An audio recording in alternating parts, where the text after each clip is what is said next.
Hello everyone, তোমরা সকলে কেমন আছো? তো অনেক দিন পর আবার ভিডিওতে আসলাম। তো এই যে আমার ছেলে, আর এখন আমরা আছি হচ্ছে ঠাম্মা শাশুড়িমার ঘরে। তো এই যে ঘরের অবস্থাটা জাস্ট একবার দেখো, চারিদিকে জিনিসপত্র সব ছড়িয়ে ছিটিয়ে রয়েছে, যেহেতু আমরা এখন আছি। তো যাই হোক, আর কটা দিনের অপেক্ষা, তারপর আমার সেই শখের রুমটা আবার ফিরে পাবো। তো গোছগাছ চলছে। তো এখন যাই হোক, মানে ঠিকমতো সময় হয়ে উঠছে না, সেই জন্য তোমাদের সাথে ভিডিও শেয়ার করতে পারছি না। তো যাই হোক, একটু মানে কি বলবো, ম্যানেজ করে নিও।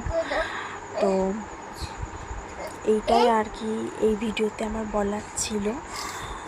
তো আমি দেখছি আমার ভিডিওতে না ভিউ কমে যাচ্ছে, সাবস্ক্রাইব কমে যাচ্ছে।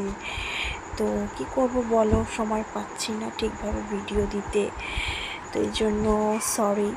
তো যাই হোক, তোমরা সকলে ভালো থেকো, সুস্থ থেকো। আবার দেখা হবে নেক্সট ভিডিওতে। টাটা।